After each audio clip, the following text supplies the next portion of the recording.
সমুদ্র পাড় থেকে আপনাদেরকে জানিয়ে দিতে চাই, ইতিমধ্যে সেন্ট মার্টিনে সমুদ্রের পানির উচ্চতা বেশ কয়েক ফুট পরিমাণ বেড়েছে বলে আমাদেরকে উপজেলা প্রশাসন জানিয়েছে। সেই সাথে সাগরের মধ্যবর্তী হওয়ায় প্রায় দেশের একমাত্র প্রবাল দ্বীপ সেন্ট মার্টিন ঝুঁকিতে রয়েছে বলে আমাদেরকে উপজেলা প্রশাসন জানিয়েছে। সেই সাথে সেন্ট মার্টিনের যে হোটেল মোটেল গুলো রয়েছে তা কিন্তু খুলে দেওয়া হয়েছে এবং টেকনাফ উপজেলায় মোট ৬৭টি আশ্রয় কেন্দ্র ইতিমধ্যে প্রস্তুত রাখা হয়েছে বলে আমাদেরকে উপজেলা প্রশাসন কর্তৃক আমাদেরকে জানিয়েছে। সেই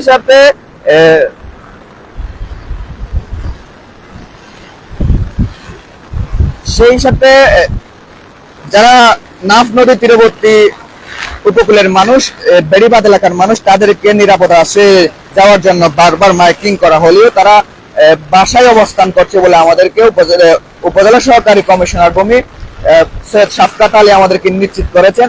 তবে তাদেরকে নিরাপদের জন্য আশ্রয় কেন্দ্রে যাওয়ার জন্য পুলিশ প্রশাসন এবং উপজেলা প্রশাসন থেকে তাদেরকে আশ্রয় কেন্দ্রে নিয়ে যাওয়ার কথা বলছে আমাদেরকে। প্রচন্ড পরিমাণ বৃষ্টিপাত কিন্তু টেকনাফে গতকাল থেকেই শুরু হয়েছে ঘূর্ণিঝড় রিমালের প্রভাবে। ইতিমধ্যে কক্সবাজারে ৯ নম্বর মহাবিপদ সংকেত দেখে যেটা বলেছে আবহাওয়া অধিদপ্তর, সেই সাথে প্রচন্ড বৃষ্টিপাত আমরা লক্ষ্য করছি এবং টেকনাফের যে সমুদ্রের পানির উচ্চতা ২ থেকে ৩ ফুট আমাদের চোখে যতটুকু বলতে পারি আমরা কিন্তু বাড়েছে এবং সেই সাথে যে ঝাউ বনগুলো রয়েছে সেই উপকূলে কিন্তু পানি কিছুটা এসে পড়ছে। আমরা আপনাদেরকে দেখাতে চাই যে উপকূলের নৌযানগুলো রয়েছে সে নৌযানগুলো যে মাছ ধরার ট্রলারগুলো রয়েছে, আমরা জানি ৬৫ দিনের একটি নিষেধাজ্ঞা রয়েছে মাছ ধরার, এবং যে বড় বড় ট্রলারগুলো রয়েছে সেই ট্রলারগুলো নিরাপদে উপকূলে আশ্রয়ের জন্য গতকাল থেকে আবহাওয়া দপ্তর বলেছে। কিছুটা ঝুঁকিতে রয়েছে উপকূলের, আমরা বলতে পারি শাহপুর দ্বীপের যে বেড়িবাঁধ, পশ্চিম এবং পূর্ব পাড়ের যে বেড়িবাঁধ, বঙ্গোপসাগর এবং নাফ নদীর যে লাগোয়া বেড়িবাঁধ রয়েছে সেই বেড়িবাঁধে কিন্তু ঢেউয়ের যে আছড়ে পড়া ঢেউ সেইগুলো পড়ছে। আমরা ইতিমধ্যে খবর পেয়েছি, আপনাদেরকে জানিয়ে রাখবো আবহাওয়ার সর্বশেষ আপডেট।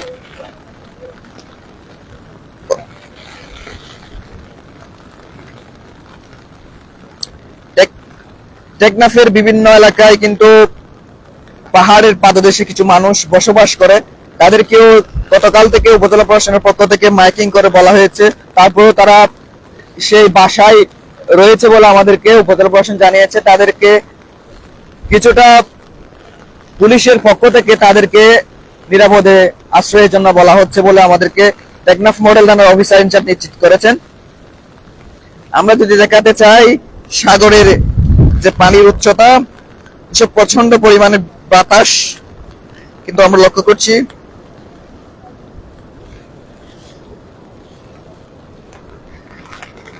উপজেলা প্রশাসনের পক্ষ থেকে বলা হয়েছে সাগরের মধ্যবর্তী দেশের একমাত্র প্রবাল দ্বীপ হওয়া সেন্ট মার্টিন কিন্তু ঝুঁকিতে রয়েছে। প্রতিবারই ঘূর্ণিঝড়ের প্রভাবে কিন্তু সেন্ট মার্টিনের কয়েকটি গ্রাম প্লাবিত হয়। সেই সাথে সেন্ট মার্টিনের যে বেড়িবাঁধ থেকে শুরু করে সেন্ট মার্টিন যেটি কিন্তু পুরোটাই প্লাবিত হয়, পানিতে তলিয়ে যায় বলে আমরা বারংবার দেখেছি।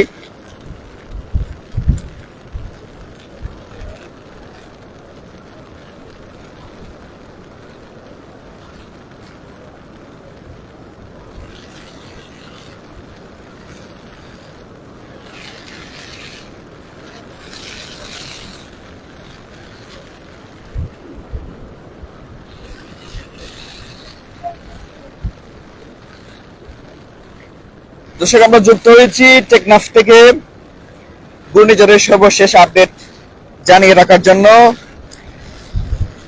আমরা আমাদের সাথে থাকুন, আমরা কক্সবাজারের প্রত্যেকটা উপজেলা থেকে আমাদের ঘূর্ণিঝড়ের সর্বশেষ আপডেট জানাবো সরাসরি কয়েকটি গ্রাম ইতিমধ্যে কক্সবাজার জেলার কয়েকটি গ্রাম ইতিমধ্যে প্লাবিত হওয়ার আমরা খবর পেয়েছি গণমাধ্যমে। যে আবহাওয়ার সর্বশেষ বুলেটিন আমরা যদি বলতে চাই, কক্সবাজারের 9 নম্বর মহাবিপদ সংকেত দেখিয়ে যেতে বলেছে আবহাওয়া অধিদপ্তর।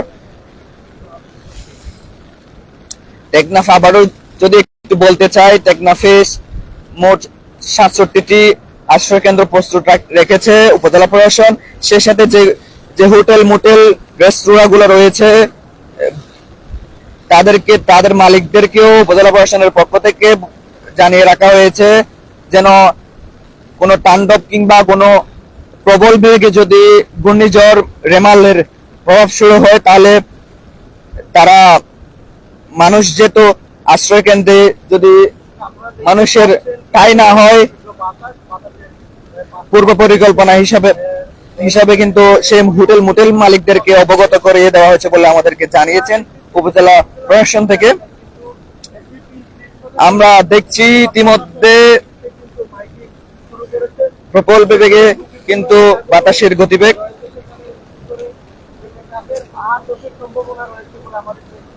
আরেকটি বিষয় জানিয়ে রাখতে চাই, টেকনাফের লেদা মৌচনি থেকে শুরু করে কিছু পাহাড়ের পাদদেশে রোহিঙ্গা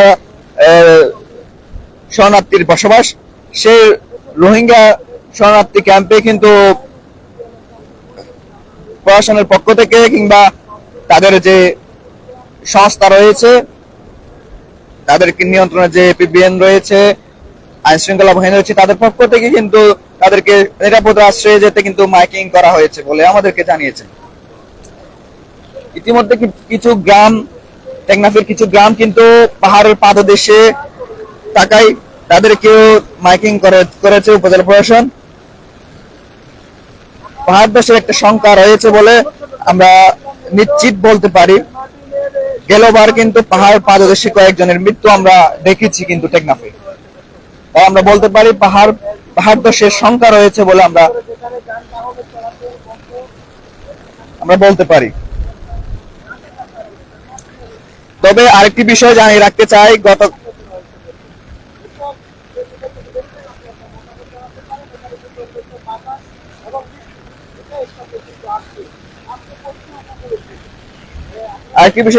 চাই, টেকনাফে কিন্তু গতকাল থেকেই বিদ্যুৎবিহীন টেকনাফ। কিন্তু গতকাল ঘূর্ণিঝড় রেমালের সংবাদ পাওয়ার পর থেকে টেকনাফের পল্লী বিদ্যুৎ থেকে বিদ্যুৎ বন্ধ রাখা হয়েছে বলে আমাদেরকে সাধারণ যে বিদ্যুৎ গ্রাহক রয়েছে তারা আমাদেরকে জানিয়েছেন।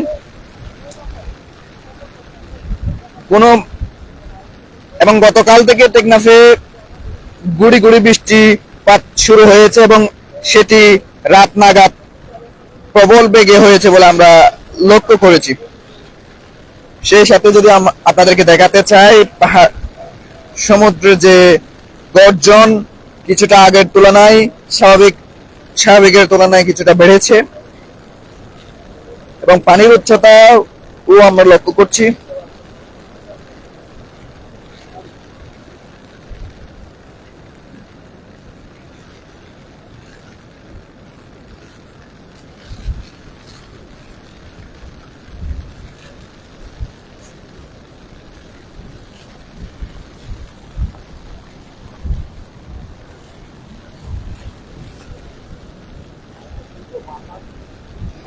তীব্র বাতাস, কিন্তু নৌযান গুলা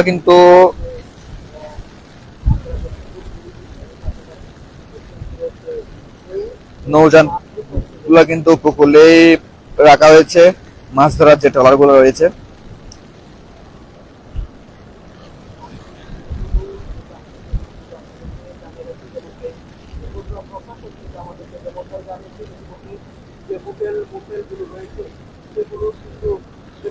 যে আমরা রাতে নাগাদ কিন্তু এই যে বিস্তৃত ঝাউবন রয়েছে সেই ঝাউবনের দিকেই কিন্তু জোয়ারের পানি এসেছে বলে আমাদের ধারণা করছি।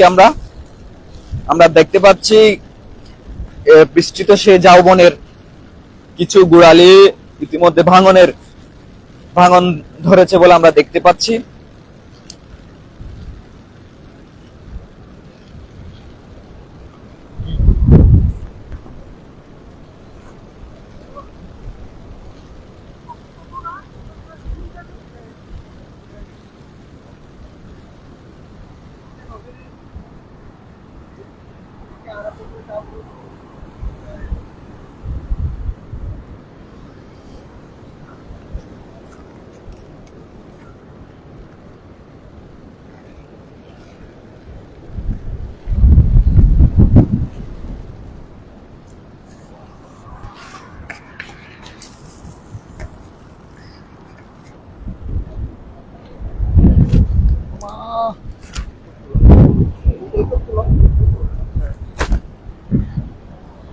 দর্শক, প্রচন্ড পরিমাণে কিন্তু বাতাসের গতিবেগ, আমরা দাঁড়িয়ে থাকাও সম্ভব হচ্ছে না বলে আমরা মনে করছি।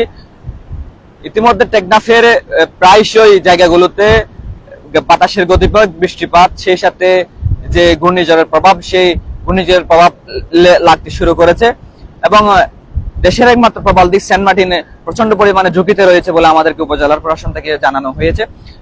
এবং উপজেলা প্রশাসনের পক্ষ থেকে এবং যারা জনপ্রতিনিধি রয়েছে সেন্ট মার্টিনের, তারা যে হোটেল মোটেল গুলো রয়েছে সেন্ট মার্টিনে সেগুলো প্রস্তুত রেখেছে এবং সেন্ট মার্টিনের মানুষদেরকে মাইকিং করে তাই নিরাপদে যাওয়ার জন্য কিন্তু বলা হচ্ছে।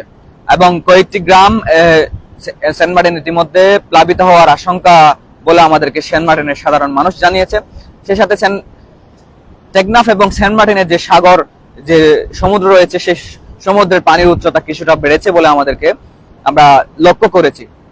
দর্শক, টেকনাফ থেকে যুক্ত হয়েছিলাম নোমানুরূপ। সাথে থাকার জন্য ধন্যবাদ।